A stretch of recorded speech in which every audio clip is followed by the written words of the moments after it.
Assalamualaikum warahmatullahi wabarakatuh. Yang terhormat Ibu Sri Murni beserta teman-teman dari kelas 2N yang saya sayangi. Dengan mengucap Bismillahirrahmanirrahim, presentasi dan diskusi kali ini kami buka. Sebelumnya, mari kita berdoa bersama menurut agama dan keyakinan masing-masing, agar diskusi kali ini berjalan dengan lancar. Berdoa, mulai.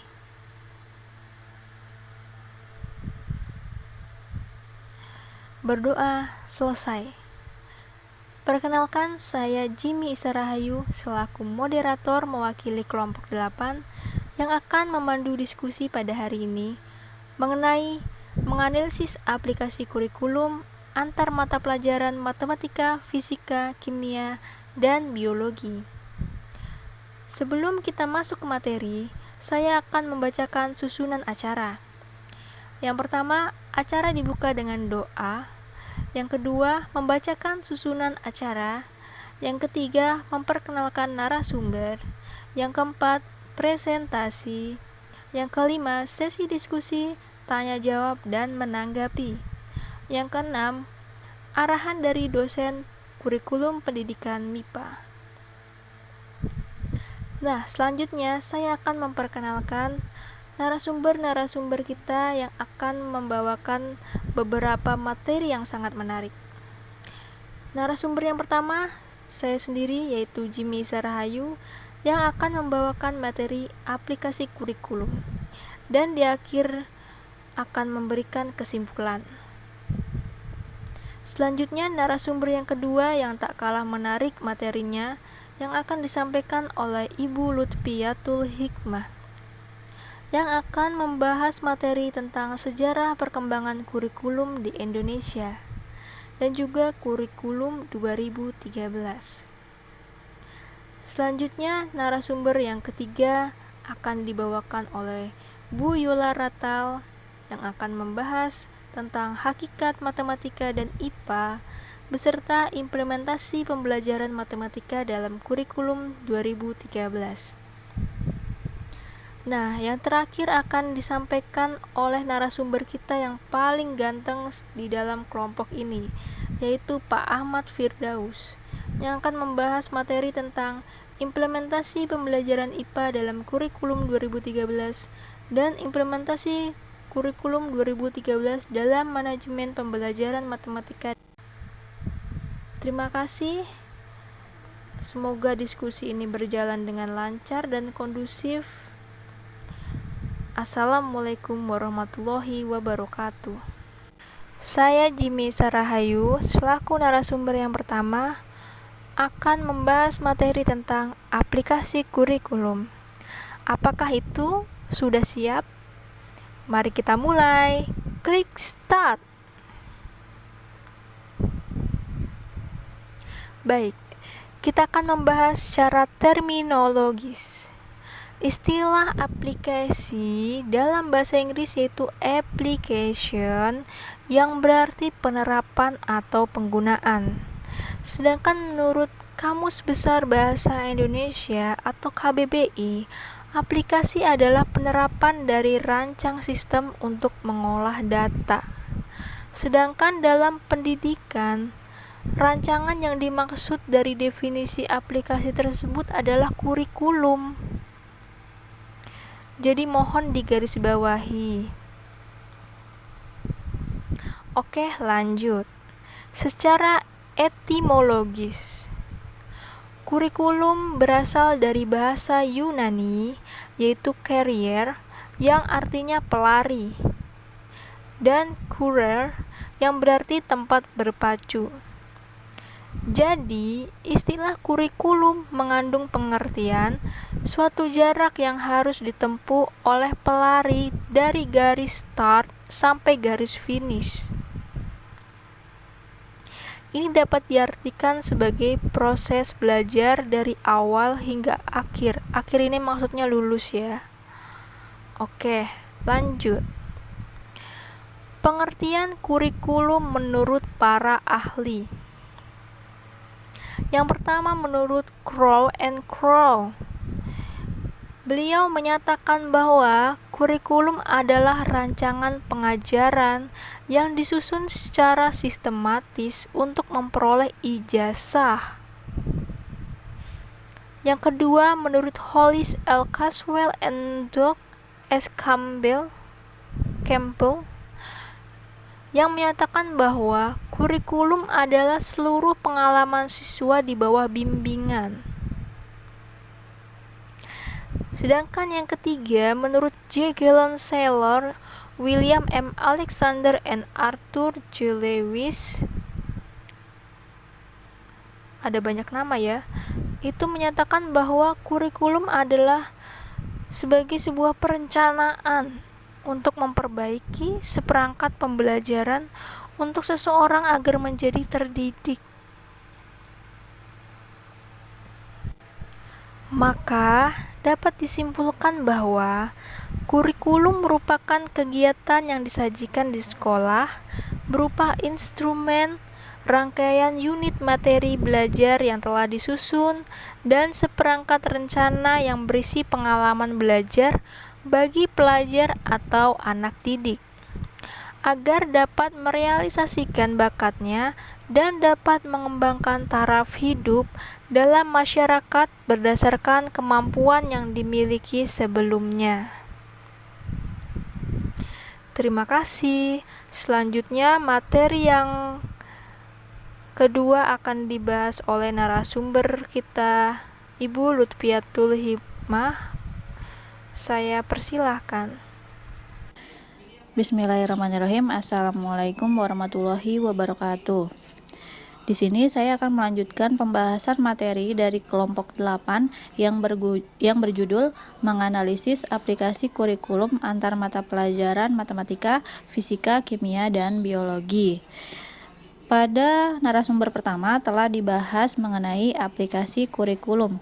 Sebelum masuk kepada kurikulum itu sendiri, mari kita bahas secara singkat sejarah perkembangan kurikulum di Indonesia. Secara sosiohistoris, perkembangan kurikulum di tanah air diklasifikasikan menjadi 4 periode. Yang pertama, periode masa penjajahan atau sebelum kemerdekaan. Yang kedua, periode Orde Lama. Yang ketiga, periode Orde Baru. Dan yang keempat, periode reformasi. Periode yang pertama yang akan kita bahas adalah periode masa penjajahan atau sebelum kemerdekaan, yaitu dimulai dari kurikulum zaman kolonial Belanda. Mengacu Undang-Undang Hindia Belanda, menurut jenis penduduk dibagi menjadi 2 jalur. Yang pertama adalah jalur sekolah anak Eropa dan segelintir pribumi. Dimulai dari ELS, yaitu sekolah yang diperuntukkan bagi anak-anak Eropa, Tionghoa, dan Indonesia yang disamakan dengan bangsa Eropa. ELS setara dengan sekolah dasar dan masa studinya adalah 7 tahun. Kemudian bisa melanjutkan ke HBS atau setara dengan SMP dan SMA. Masa studinya adalah 5 tahun. Lanjut ke jalur yang kedua adalah jalur sekolah anak pribumi dan timur asing, yaitu dimulai dari HIS atau sekolah untuk pribumi golongan atas di sekolah desa dan sekolah sambungan untuk pribumi golongan bawah. HIS ini setara dengan sekolah dasar dan masa studinya adalah 7 tahun. Melanjutkan ke sekolah mulo, yaitu sekolah menengah pertama pada zaman pemerintah kolonial Belanda di Indonesia. Masa studinya adalah 3 tahun. Setelah itu melanjutkan ke AMS, adalah pendidikan menengah umum pada zaman Hindia Belanda dengan masa studinya 3 tahun. Setelah lulus dari HBS atau AMS, mereka bisa memilih yang pertama bekerja, baik menjadi pegawai swasta, negeri, atau masuk ke dalam militer. Yang kedua, melanjutkan sekolah di Hindia, baik itu sekolah dokter Jawa, Stovia, sekolah pertanian atau Landbouw School, sekolah hukum Recht Hogeschool, atau sekolah teknik-teknik Hogeschool. Ataupun yang ketiga bisa melanjutkan sekolah di Belanda. Mari lanjut ke pembahasan selanjutnya, yaitu kurikulum pada zaman Jepang. Pada masa ini, Bermacam-macam tingkat sekolah dihilangkan menjadi sekolah rendah atau sekolah rakyat yang masa studinya adalah 6 tahun. Dalam bahasa Jepang disebut Kokumin Gakko. Pada masa Jepang, Jepang ini menyadari bahwa sekolah mempunyai arti yang penting dalam menunjang program indoktrinasinya.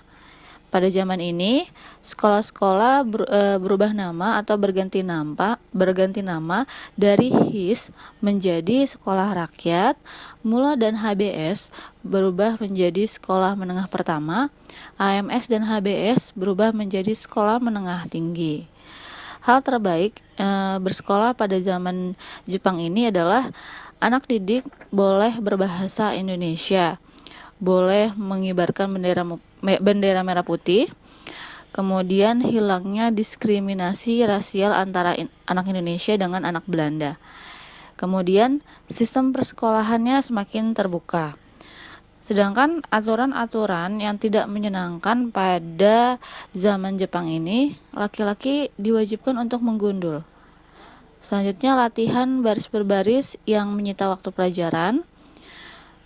Anak didik diwajibkan melakukan seikirei atau membungkukkan badan ke arah Tokyo. Kemudian terlalu sering kinrohoshi atau kerja bakti dan terlalu banyak taiso atau senam.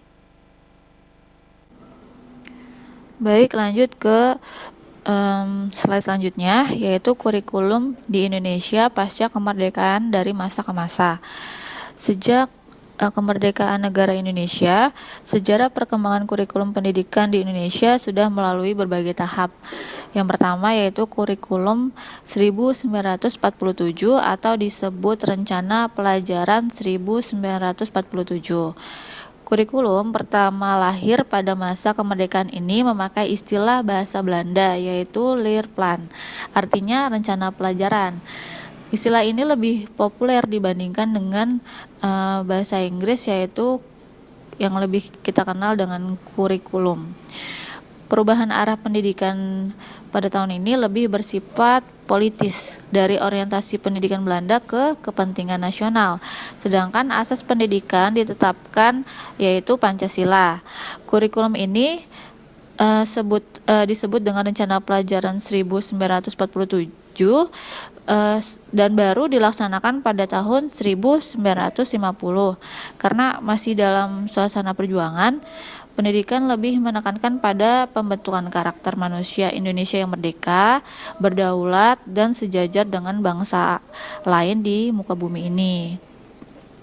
Fokus Rencana Pelajaran 1947 tidak menekankan pendidikan pikiran, melainkan hanya pendidikan watak, kesadaran bernegara, dan bermasyarakat. Materi pelajaran dihubungkan dengan kejadian sehari-hari, perhatian terhadap kesenian, dan pendidikan jasmani. Lanjut ke kurikulum 1952 atau Rencana Pelajaran Terurai 1952. Kurikulum ini merupakan penyempurnaan kurikulum sebelumnya yaitu Rencana Pelajaran 1947. Nah, kurikulum 1952 merinci setiap mata pelajaran sehingga dinamakan Rencana Pelajaran Terurai 1952. Kurikulum ini sudah mengarah pada suatu sistem pendidikan nasional. Paling menonjol sekaligus ciri dari kurikulum 1952 ini yaitu setiap pelajaran dihubungkan dengan kehidupan sehari-hari. Silabus mata pelajaran menunjukkan secara jelas seorang guru mengajar satu mata pelajaran. Lanjut ke kurikulum 1964 atau Rencana Pendidikan 1964. Pemerintah kembali menyempurnakan sistem kurikulum pada 1964. Namanya Rencana Pendidikan. 1964. Ciri-ciri dari kurikulum ini, pemerintah mempunyai keinginan agar rakyat mendapat pengetahuan akademik untuk pembekalan pada jenjang SD, sehingga pembelajaran dipusatkan pada program Pancawardhana, yaitu pengembangan moral, kecerdasan, emosional atau artistik, kepribadian atau keterampilan, dan jasmani. Lanjut ke kurikulum 1968 yang lahir pada masa Orde Baru. Kurikulum ini bersifat politis dan menggantikan rencana pendidikan pada tahun 1964 yang dicitrakan sebagai produk Orde Lama. Kurikulum ini bertujuan membentuk manusia Pancasila sejati, kuat dan sehat jasmani, mempertinggi kecerdasan dan keterampilan jasmani, moral, budi pekerti, dan keyakinan beragama. Kurikulum 1968 merupakan perwujudan dari perubahan orientasi pada pelaksanaan Undang-Undang Dasar 1945 secara murni.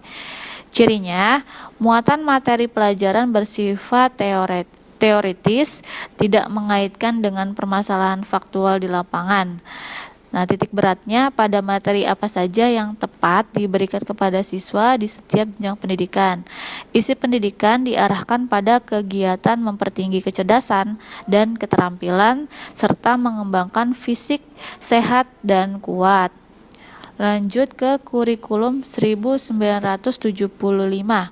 Kurikulum 1975 menekankan pendidikan yang lebih efektif dan efisien.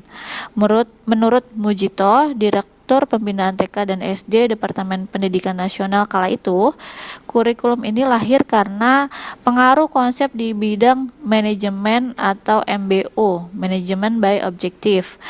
Metode, materi, dan tujuan pengajaran dirinci dalam prosedur pengembangan sistem instruksional atau PPSI. Dikenal dengan istilah satuan pelajaran, yaitu rencana pelajaran setiap satuan bahasan. Lanjut ke kurikulum 1984. Kurikulum ini mengusung pendekatan proses keahlian. Meski mengutamakan pendekatan proses, tapi faktor tujuan tetap penting. Jadi lebih menekankan pada faktor tujuannya. Kurikulum ini juga sering disebut dengan kurikulum 1975 disempurnakan. Posisi siswa ditempatkan sebagai subjek belajar, dari mengamati sesuatu, mengelompokkan, mendiskusi, hingga melaporkan. Nah, model ini disebut dengan cara belajar siswa aktif atau CBSA. Lanjut ke kurikulum 1994 dan suplemen kurikulum 1999. Kurikulum 1994 merupakan hasil upaya memadukan kurikulum sebelumnya, terutama kurikulum 1975 dan 1984.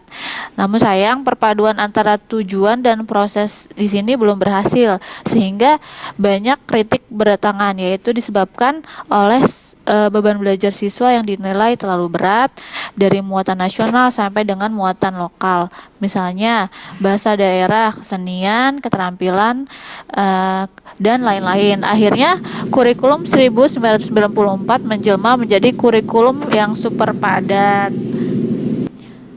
Lanjut ke kurikulum 2004 atau KBK, atau yang di nama panjangnya adalah kurikulum berbasis kompetensi. Sebagai pengganti kurikulum 1994 adalah kurikulum 2004. Yang disebut juga kurikulum berbasis kompetensi atau KBK. Suatu program pendidikan berbasis kompetensi harus mengandung 3 unsur pokok, yaitu pemilihan kompetensi sesuai, spesifikasi indikator-indikator evaluasi untuk menentukan keberhasilan pencapaian kompetensi, dan pengembangan pembelajaran. KBK memiliki ciri-ciri diantaranya menekankan pada ketercapaian kompetensi siswa, baik secara individual maupun klasikal, berorientasi pada hasil belajar dan keberagaman, serta kegiatan belajar menggunakan pendekatan dan metode bervariasi. Sumber belajar bukan hanya dari guru, tetapi juga sumber belajar lainnya yang memenuhi unsur edukatif. Yang selanjutnya adalah kurikulum 2006 atau KTSP, kurikulum tingkat satuan pendidikan. Kurikulum ini pada dasarnya sama dengan kurikulum 2004. Perbedaan yang menonjol terletak pada kewenangan dalam penyusunannya, yaitu mengacu pada jiwa dari desentralisasi sistem pendidikan. Pada kurikulum 2006, pemerintah pusat menetapkan standar kompetensi dan kompetensi dasar. Guru dituntut mampu mengembangkan sendiri silabus dan penilaian sesuai dengan kondisi sekolah dan daerahnya. Hasil pengembangan dari semua mata pelajaran dihimpun menjadi sebuah perangkat yang dinamakan dengan kurikulum tingkat satuan pendidikan atau KTSP. Lanjut ke kurikulum 2013. Kurikulum ini adalah pengganti dari kurikulum KTSP. Kurikulum 2013 memiliki 3 aspek penilaian, yaitu aspek pengetahuan, aspek keterampilan, dan aspek sikap dan perilaku. Di dalam kurikulum 2013, terutama di dalam materi pembelajaran, terdapat materi yang dirampingkan dan materi yang ditambahkan. Pada kurikulum 2013 ini yang sampai saat sekarang ini masih belum terlaksana sebagai mestinya, karena kurikulum ini terkesan dipaksakan dan juga kurang mantapnya perencanaan, pengorganisasian, pelaksanaan, dan evaluasi dari pemerintah, sehingga sampai saat ini pelaksanaan kurikulum belum terlaksana dengan baik. Kurikulum 2013. Kita lanjut kepada kurikulum 2013.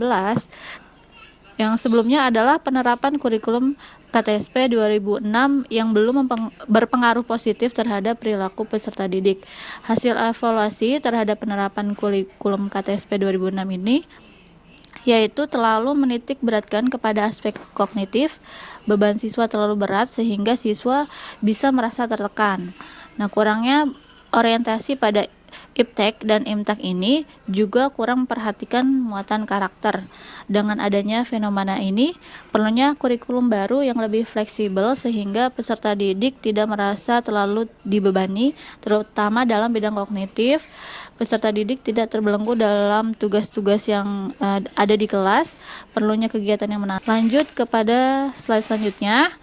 Sejumlah perubahan pada kurikulum 2013 dari kurikulum KTSP 2006, diantaranya yang pertama, penyempurnaan SKL atau standar kompetensi lulusan. SKL ini lebih memperhatikan pengembangan kognitif, keterampilan, dan sikap, serta penghayatan juga pengamalan agama.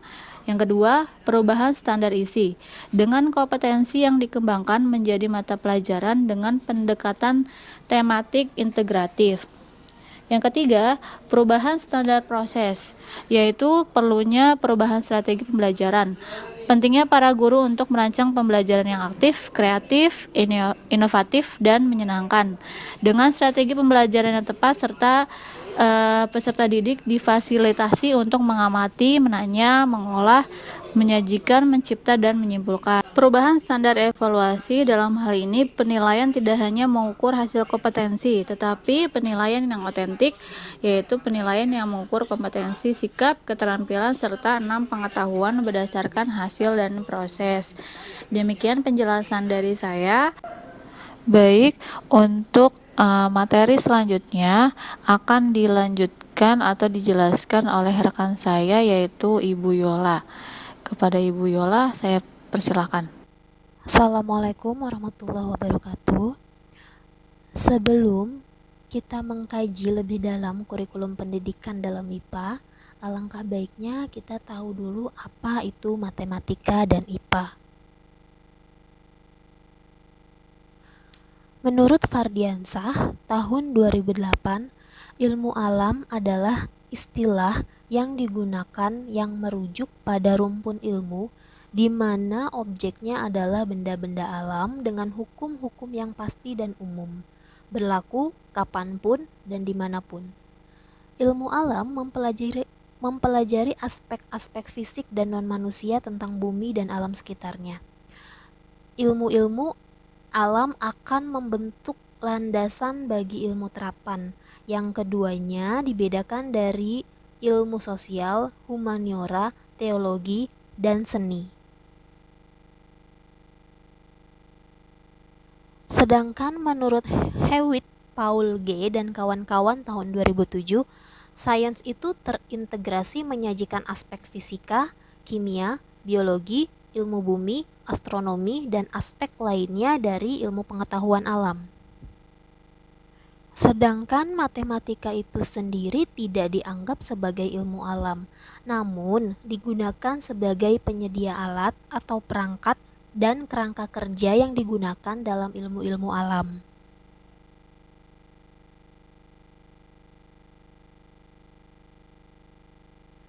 Jadi, matematika dan IPA itu sebenarnya saling berhubungan. Matematika dan IPA merupakan suatu pelajaran utama untuk mengembangkan pengetahuan, yang keduanya saling berhubungan dan berkesinambungan. Tanpa adanya matematika, IPA pun tidak akan seimbang.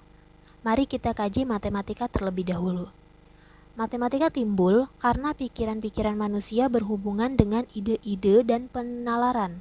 Nah, ide-ide yang dihasilkan oleh pikiran manusia itu merupakan sistem yang bersifat untuk menggambarkan konsep-konsep abstrak, di mana masing-masing sistem bersifat deduktif sehingga berlaku umum dalam menyelesaikan masalah. Lalu, kemudian istilah IPA. IPA adalah suatu ilmu yang mempelajari tentang alam sekitar beserta isinya. Hal ini berarti IPA mempelajari semua benda yang ada di alam, mulai dari gejala-gejala alam yang muncul sampai peristiwanya. Ilmu dapat diartikan sebagai suatu pengetahuan yang bersifat objektif. Jadi, hakikat IPA adalah ide-ide yang dihasilkan oleh pikiran-pikiran manusia yang bukan hanya bergelutik dalam hitung-menghitung saja, tetapi berhubungan dengan ilmu yang mempelajari tentang alam sekitar beserta isinya dan teknologinya. Implementasi pembelajaran matematika dalam kurikulum 2013. Terdapat model-modelnya, ada 5. Yang pertama itu adalah model pembelajaran proses saintifik, di mana siswa dituntut beraktivitas seperti ahli sains. Dalam model ini, siswa melakukan aktivitas layaknya langkah-langkah penerapan metode ilmiah, yaitu merumuskan masalah, mengajukan hipotesis, mengumpulkan data, mengolah dan menganalisis data, serta membuat kesimpulan. Tidak semua materi dalam matematika bisa diterapkan model pembelajaran ini, karena model pembelajaran proses saintifik sebagai proses pembelajaran untuk memecahkan masalah yang membutuhkan perencanaan yang matang, pengumpulan data yang cermat, juga analisis yang teliti untuk menghasilkan kesimpulan. Untuk pelajaran matematika terdapat langkah-langkah dalam pendekatan, yaitu mengamati, menanya, mengumpulkan informasi, dan mengkomunikasikan. Yang pertama, mengamati. Pengamatan fakta matematika dapat dibedakan menjadi 2. Ada pengamatan nyata fenomena alam, ada pengamatan objek matematika. Pengamatan nyata fenomena alam atau lingkungan dalam mata pembelajaran matematika ini sering digunakan dalam membahas materi tingkat dasar. Pengamatan seperti ini cocok untuk pemahaman konsep yang akan diturunkan dari suatu proses induktif. Pengenalan konsep dengan proses induktif adalah hal-hal yang khusus atau dari contoh-contoh ke hal yang umum. Misalnya, dalam membahas materi volume, untuk menemukan volume bola dapat dilakukan pengukuran dengan menghubungkan volume kerucut dengan volume setengah bola.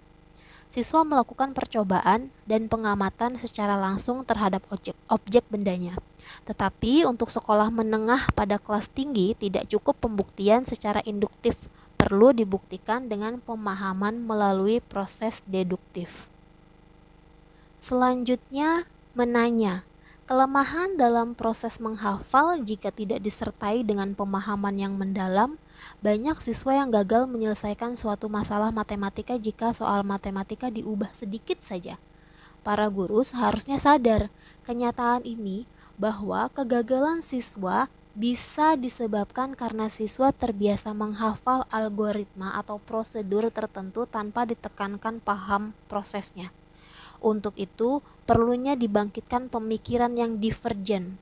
Pemikiran divergen dapat ditimbulkan adanya pertanyaan. Apabila dengan suatu pertanyaan siswa belum bisa menjawab, maka guru tidak diperkenankan memberitahu jawaban. Guru harus memikirkan pertanyaan-pertanyaan apa saja yang perlu dibangkitkan supaya timbul pemikiran yang divergen. Proses selanjutnya yaitu mengumpulkan informasi. Pengertian mengumpulkan informasi dalam pembelajaran matematika tidak harus benda konkret yang dikumpulkan. Informasi dapat berupa konsep-konsep, teorema-teorema, dalil-dalil, atau sifat-sifat yang mendukung. Jadi informasi tidak harus hasil percobaan atau hasil pengamatan. Misalnya, membuktikan rumus untuk tangen A plus B atau tangen A min B diperlukan konsep tangen, sinus, kosinus, dan sebagainya. Selanjutnya, mengasosiasi atau memperluas konsep dan membuktikan. Nah, asosiasi ini dapat bermakna penalaran atau akibat. Lalu selanjutnya, mengkomunikasikan yang terakhir. Secara sempit, pengertian mengkomunikasikan dapat diartikan sebagai menunjukkan atau membuktikan yang dituangkan dalam bahasa tulis. Model pembelajaran yang kedua dalam implementasi pembelajaran matematika kurikulum 2013 yaitu model pembelajaran integratif berdiferensiasi. Dalam model ini, guru harus menguasai pembelajaran berbasis masalah. Peserta didik melakukan eksplorasi, penilaian, interpretasi, sintesis, dan informasi untuk menghasilkan berbagai bentuk hasil belajar. Dengan langkah-langkah penentuan pertanyaan mendasar, mendesain pertanyaan proyek, menyusun jadwal, memonitor peserta didik dan kemajuan proyek, menguji hasil, mengevaluasi pengalaman. Model yang ketiga yaitu model pembelajaran multiliterasi. Model multiliterasi ini mengoptimalkan konsep literasi berbahasa yang meliputi kegiatan membaca, menulis, menyimak, dan berbicara. Misalnya, untuk sekolah tingkat dasar atau menengah terdapat soal-soal bentuk cerita. Untuk menyelesaikan soal-soal bentuk cerita, perlunya memahami soal, yaitu paham apa yang diketahui dan apa yang ditanyakan. Dengan menyusun kalimat matematika dan menyelesaikan kalimat matematikanya. Model yang keempat yaitu model pembelajaran kooperatif. Siswa ditekankan untuk melakukan kerjasama. Untuk ini diperlukan pembagian yang jelas. Misalnya, pembagian tugas antar kelompok. Dalam kurikulum 2013, model pembelajaran kooperatif menjadi wadah bagi model-model yang lain. Model yang terakhir yaitu model pembelajaran multisensori. Pembelajaran ini mengoptimalkan panca indera, baik indera penglihatan, pendengaran, pembau, pengecap, dan peraba. Dalam pembelajaran matematika, tidak semua materi dapat diperagakan dengan benda konkret. Jadi, penggunaan kelima indera ini tidak harus bersama-sama. Sekian pemaparan dari saya. Materi selanjutnya akan dijelaskan oleh rekan saya, Pak Ahmad Firdaus. Baiklah, selanjutnya kita akan membahas tentang implementasi pembelajaran IPA dalam kurikulum 2013. Pembelajaran IPA pada kurikulum 2013 disusun dengan memperhatikan keterampilan proses IPA-nya yang meliputi keterampilan proses dasar, yaitu basic science process skill, dan keterampilan proses lanjut atau integrated science process skill. Jadi, dalam implementasi pembelajaran IPA di dalam kurikulum 2013 ini lebih menitik beratkan pada pembelajaran IPA pada kurikulum 2013. Kenapa? Untuk disusun agar keterampilannya melalui proses-proses dasar. Selanjutnya, keterampilan proses di samping merupakan dasar dikembangkan pendekatan sintetik pada kurikulum 2013. Sintetik pada kurikulum 2013 yaitu sering dinamakan atau munculnya nama 5M. Apa sih 5M itu? 5M ialah mengamati, mengukur, mencoba, mengasosiasi, dan mengkomunikasikan. Jadi, pada keterampilan proses IPA ini lebih dikembangkan kepada pendekatan saintifiknya untuk mengamati, mengukur, mencoba, dan mengasosiasikan serta mengkomunikasikan. Nah, di samping ada tabel. Yang pertama itu keterampilan proses dasarnya. Yang kedua, keterampilan proses selanjutnya. Nah, observasi atau biasa disebut dengan pengontrolan data. Setelah diobservasi, maka diukur atau diinterpretasikan datanya. Setelah diukur, diinferensi atau perumusan hipotesis. Setelah itu diprediksi atau pendefinisian variabel secara operasional. Dan setelah diprediksi, maka diklasifikasi atau merancang eksperimen. Komunikasi yaitu melakukan eksperimen.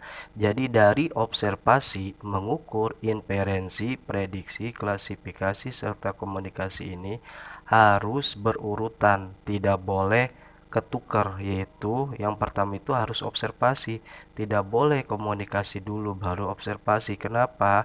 Ini harus berurutan, karena kalau tidak berurutan maka bukan dikatakan pendekatan saintifik. Selanjutnya yaitu implementasi kurikulum 2013 dalam manajemen pembelajaran matematika dan IPA, yaitu fisika, kimia, dan biologi. Guru memegang peranan penting dalam keberhasilan implementasi kurikulum 2013 pada mapel MIPA di sekolah menurut Ustan tahun 2014. Jadi, guru ini harus mempunyai kemampuan dalam perencanaan, pelaksanaan, dan penilaian atau evaluasi pembelajaran agar pembelajaran dapat terlaksana sesuai dengan rencana. Pada kurikulum 2013 ini lebih menekankan pada 3 ranah. Apa sih 3 ranah ini? Yang pertama yaitu sikap, pengetahuan, dan keterampilan. Nah, jadi dalam kurikulum 2013 ini guru menjadi peranan penting. Nah, setelah guru menjadi peranan penting, maka siswa yang akan mengikuti kegiatan apa yang guru pandu. Jadi dalam kurikulum 2013 ini guru memegang kendala apa yang akan dilakukan dalam pembelajarannya. Selanjutnya, kendala pada penerapan kurikulum 2013 dalam mapel MIPA. Sering kita menemukan kendala kurikulum 2013 dalam mapel MIPA. Yang pertama itu perencanaan pembelajaran, yaitu RPP yang dibuat masih mengadopsi dari sumber lain. Kebanyakan kita membuat RPP dari link-link internet yang sudah ada, tinggal copy paste. Inilah yang menjadi kendala. Yang kedua, menentukan model pembelajaran yang sesuai dengan materi pelajaran. Terkadang kita bingung ketika membuat RPP atau dalam melaksanakan kegiatan pembelajaran, kita bingung karena saking banyaknya model pembelajaran yang ada. Kadang-kadang kita bingung ketika kita menentukan satu model, ternyata ketika kita lakukan tidak sesuai dengan apa yang ada di lapangan. Inilah yang menjadi kendalanya. Yang ketiga, membuat instrumen penilaian, terutama pada penilaian sikap. Pelaksanaan pembelajaran 1.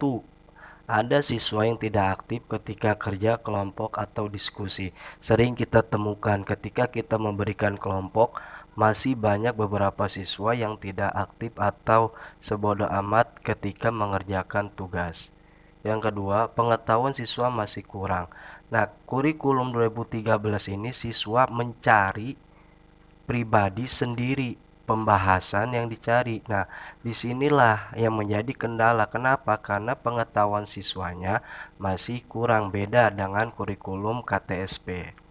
Yang ketiga, rasa ingin tahu siswa masih kurang. Nah, karena kurikulum 2013 ini baru, karena siswa sudah terbiasa dengan kurikulum KTSP yang tinggal dikasih materi, dijelaskan, kemudian baru diserap. Akhirnya siswa sudah terbiasa dengan kurikulum KTSP. Nah, ketika diubah kurikulum 2013, rasa ingin tahu siswa masih kurang. Sebab kenapa? Siswa masih cenderung ingin disuapin atau ingin dikasih pengertian tentang materi yang ada, bukan ada rasa ingin mencari, ingin tahu. Yang keempat, ketersediaan media pembelajaran oleh sekolah seperti Infocus. Nah, sering kita temukan di beberapa sekolah, terutama di daerah-daerah. Hanya ada beberapa sekolah yang memiliki Infocus dan ada beberapa sekolah yang tidak mempunyai Infocus. Bahkan ada juga sekolah yang tidak mempunyai laptop untuk media pembelajaran. Yang keterima, keterbatasan buku pelajaran sebagai buku pegangan siswa. Nah, kemudian penilaian pembelajaran, melakukan penilaian pada aspek sikap dengan jumlah siswa yang banyak. Nah, kita cenderung mengalami kendala pada penerapan K13 dalam mapel MIPA, yaitu penilaian pembelajarannya masih melakukan penilaian pada aspek sikap dengan jumlah yang banyak. Nah, di dalam kurikulum 2013 ini kita sering melakukan kendala yang sulit untuk melakukan penilaian aspek sikap dengan jumlah siswa yang banyak. Adapun implementasi kurikulum 2013 dalam penilaian pembelajaran, mata pelajaran MIPA dilakukan dengan tes tertulis dan penugasan untuk nilai pengetahuan dan portofolio, praktek, produk, proyek untuk nilai keterampilan. Sedangkan untuk penilaian sikap guru dituntut untuk menghafalkan satu persatu siswa dan setiap guru harus memiliki jurnal yang digunakan untuk mencatat kejadian atau peristiwa yang dilakukan oleh siswa dalam kegiatan pembelajaran. Nah, implementasi kurikulum 2013 ini terutama dalam pelajaran IPA, yaitu siswa lebih cenderung tes tertulis dan tugasnya itu untuk pengetahuan itu serta dalam bentuk folio dan juga praktek. Sedangkan untuk sikap guru, biasanya guru menghafal satu persatu siswa dan biasanya guru memiliki jurnal. Untuk apa? Untuk digunakan mencatat kejadian yang terjadi ketika dalam pembelajaran. Terima kasih teman-teman dari kelompok 8 yang telah menyampaikan materi-materinya. Di sini saya akan menyampaikan kesimpulan dari kelompok 8 terkait materi yang telah disampaikan. Jadi, kesimpulannya yaitu implementasi kurikulum 2013 yang berkarakter diharapkan dapat meningkatkan kualitas anak didik, baik di aspek kognitif, keterampilan maupun sikap. Dan pendekatan ilmiah ini diharapkan terbentuk perilaku jujur, disiplin, tanggung jawab, peduli, santun, ramah lingkungan, gotong royong, kerjasama, cinta damai, responsif, dan proaktif. Maka hasil analisis ini diperoleh bahwa Pelaksanaan pembelajaran MIPA kurikulum 2013 yang terdiri dari perencanaan, pelaksanaan, penilaian proses dan hasil belajar sudah tergolong baik. Namun terdapat kendala yang dialami guru MIPA dalam penerapan kurikulum 2013, antara lain sulitnya merubah pola pikir guru dan siswa. Kemudian kemampuan siswa yang tidak merata dari segi waktu dan penilaian yang rumit. Hal tersebut disebabkan kurangnya kesiapan mental guru dan peserta didik dalam menghadapi kurikulum baru tersebut. Terima kasih. Selanjutnya kita akan masuk ke sesi pertanyaan dan tanggapan. Sampailah kita di sesi diskusi dan tanya jawab. Masing-masing perwakilan kelompok dipersilakan bertanya maupun menyanggah karena kami akan memberikan reward kepada para penanya dan penyanggah. Namun, pertanyaan dan tanggapan tidak boleh keluar konteks materi ya. Dan pertanyaan harus fokus, tidak boleh bercabang ataupun bermakna ganda. Bagi teman-teman yang ingin bertanya, bisa mengajukan pertanyaannya melalui link Google Form bit.ly tanya kelompok 8 atau dengan cara scan barcode ini ya. Pertanyaan-pertanyaan dari teman-teman akan kami jawab melalui rekap link Google Doc yang akan kami share ke grup WhatsApp. Selanjutnya bagi teman-teman dari kelompok lain dapat menyanggah maupun menanggapi di link Google Form bit.ly sanggah kelompok 8 atau bisa juga dengan cara scan barcode-nya. Nah, menarik bukan? Jadi, bagi teman-teman yang belum pernah bertanya maupun menanggapi, silahkan bertanya maupun menanggapi karena kami akan memberikan reward yang menarik untuk teman-teman sekalian. Reward ini kami berikan sebagai bentuk apresiasi dari kami untuk teman-teman sekalian.